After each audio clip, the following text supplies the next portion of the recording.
बिस्मिल्लाहिर्रहमानिर्रहीम। अस्सलाम वालेकुम। आज हम रिंग थ्योरी पे बात करेंगे, जिसमें फर्स्ट एमसीक्यूज है, let R be a commutative ring, then the centre of R is. तो अगर आपके पास एक ऐसी रिंग है जो कम्यूट कर रही है, तो उसका सेंटर जो है वो आर होगा, वही रिंग इटसेल्फ होगी। तो इसका जो करेक्ट ऑप्शन है that is B. Okay, next MCQs है, लेट पी एक मैपिंग है from R to R, B R ring homomorphism. Then अब इसमें उसका जो इमेज है और जो कर्नल ऑफ पी होगा, दोनों के दोनों ये सब रिंग होते हैं। तो यहाँ पे जो करेक्ट ऑप्शन है दैट इज बी, यानी कि इमेज ऑफ मैपिंग पी और कर्नल ऑफ मैपिंग पी ये दोनों सब ग्रुप बनाते हैं। ओके, नेक्स्ट एमसीक्यू है, R two sided ideal is a. अब टू साइडेड एडियल वो होता है जिसमें लेफ्ट एडियल भी हो, राइट एडियल भी हो और दोनों वो इक्वल हो। तो इसमें हम कहेंगे कि both option, left ideal and right ideal exist करे, तो हम ऐसे आइडियल को टू साइडेड आइडियल कहते हैं। So correct option is C. If the ring R is commutative, then there is no distinction between left and right quotient. अगर आपका ring जो है वो कम्यूटेटिव है, तो उस केस में लेफ्ट और राइट आइडियल सेम होंगे। तो इसका जो करेक्ट ऑप्शन है वो both A and B. Let I, जो कि हमारे पास ये आइडियल है, आइडियल को रिप्रेजेंट कर रही है B, non empty subset of ring R, then I is called left ideal of R. If, अब इसमें देखें कि हम आई को एक सबसेट भी मान रहे हैं ऑफ रिंग आर। आई जो है वो आइडियल कब कहलाएगी, लेफ्ट आइडियल कब कहलाएगी, जब उसमें अगर हम फर्स्ट एमसीक्यू देखें, A means B belongs to I, for all A B belongs to I.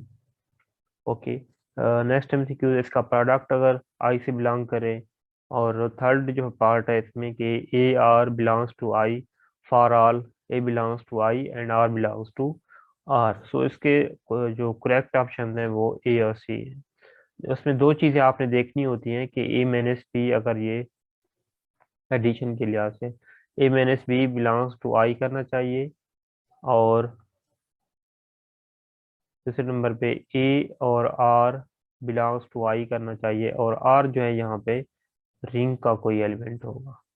Okay, अगर ये दो कंडीशन सेटिस्फाई हो जाती हैं, तो हम कहेंगे ये जो आई है दैट इज लेफ्ट आइडियल। और क्योंकि हम लेफ्ट आइडियल इस वजह से कह रहे हैं, क्योंकि हम ए और ए को हम मल्टीप्लाई कर रहे हैं लेफ्ट साइड से।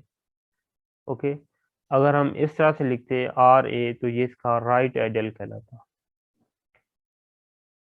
ठीक है, अगर ये चीज सेम होगी, जो फर्स्ट कंडीशन है ये दोनों के लिए सेम होगी कि ए माइनस बी आई से बिलोंग करना चाहिए।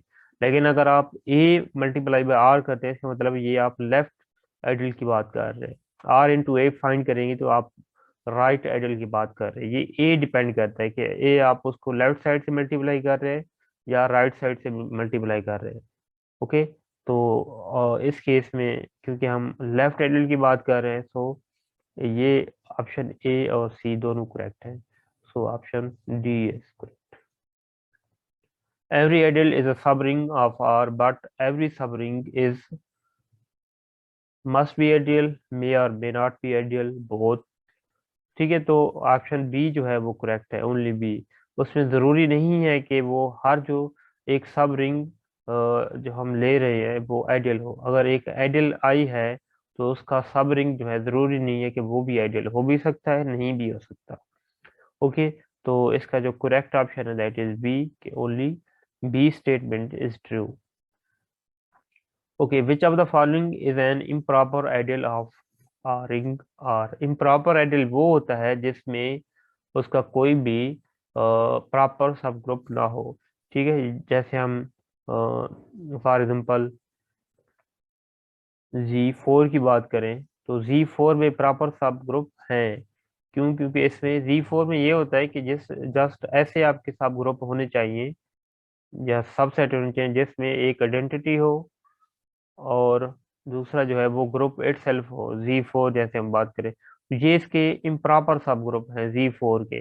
अगर इसके अलावा कोई भी इसके सब ग्रुप एग्जिस्ट या सबसेट एग्जिस्ट ना करते हो तो हम ऐसे ग्रुप को क्या कहेंगे, ये इम्प्रॉपर सब ग्रुप है। जैसे मैं कहता हूँ कि Z5, ओके, Z5 जो है आप देखें इसमें जस्ट जो है आइडेंटिटी और ये Z5 इटसेल्फ होगा, इसका कोई भी प्रॉपर सब ग्रुप नहीं है। तो ऐसे सब ग्रुप ग्रुप को हम क्या कहेंगे, दिस इज इम्प्रॉपर सब ग्रुप। और ये आइडियल भी होता है, तो ऐसे आइडियल को हम कहेंगे इम्प्रॉपर आइडियल। उसमें क्या होंगे, जैसे आइडेंटिटी, इनकी हम अगर जीरो की बात करें, आइडेंटिटी जीरो हो सकती है, अच्छा क्योंकि ये एडिटिव ग्रुप है इसकी वजह से इसकी आइडेंटिटी जीरो है।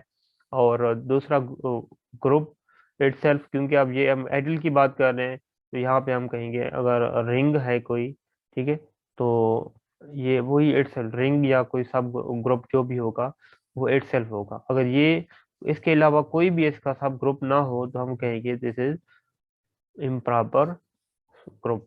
ओके, तो यहाँ पे हमारे पास improper ideal of ring R क्या होगा, जब उसमें दो ही सब ग्रुप हो, एक आइडेंटिटी और दूसरा आर, इसका मतलब है correct option is D. Which of the following subset of R A B C D is an ideal. तो इसमें से कोई भी इसका सब ग्रुप जो यहाँ पे लिखे हुए हैं कोई भी आइडियल नहीं है। सो इसका जो करेक्ट ऑप्शन है नन है। If I and J are ideals of a ring R, then अब आई और जे दोनों आइडियल हैं, इसके बारे में हमसे पूछा गया है कि क्या उनका इंटरसेक्शन आइडियल होगा, क्या उनका सम आइडियल होगा, या उनका प्रोडक्ट आइडियल होगा। तो ये सारे के सारे जो हैं वो आइडियल बनाएंगे। अगर इंटरसेक्शन की बात करें, सम या प्रोडक्ट की बात करें, तो ये सारे के सारे आइडियल बनाते हैं। सो correct option is D. Okay, if I and J are ideals of a ring R, then which of the following statement is true, is not true? Okay, तो यहाँ पे हमने अभी देखा है कि इंटरसेक्शन इसका आइडियल होता है, सम भी इसका आइडियल होता है, प्रोडक्ट भी इसका आइडियल होता है। यूनियन के लिए जरूरी नहीं है कि ये आइडियल बनाए। अगर आई और जे दो आइडियल हैं तो इसका यूनियन जो है वो जरूरी नहीं है कि ये आइडियल हो। So correct option is D. G P where P is prime has no proper ideal, अभी हमने बात की कि उसका कोई भी प्रॉपर आइडियल नहीं होता। जी पी के केस में पी यहाँ पे कोई भी प्राइम नंबर, हमने Z5 की बात की थी अभी, ठीक है, यहाँ पे जनरल हमने बात की है कि पी कोई भी एक प्राइम नंबर हो तो उस केस में उसका कोई भी प्रॉपर आइडियल नहीं होता। So correct option is B, C. Okay, a group which has only improper subgroups to be known as, उसे हम कहते हैं सिंपल ग्रुप। एक ऐसा ग्रुप जिसमें जस्ट इम्प्रॉपर सब ग्रुप लाई करते हो तो ऐसे ग्रुप को हम सिंपल ग्रुप का नाम देते हैं।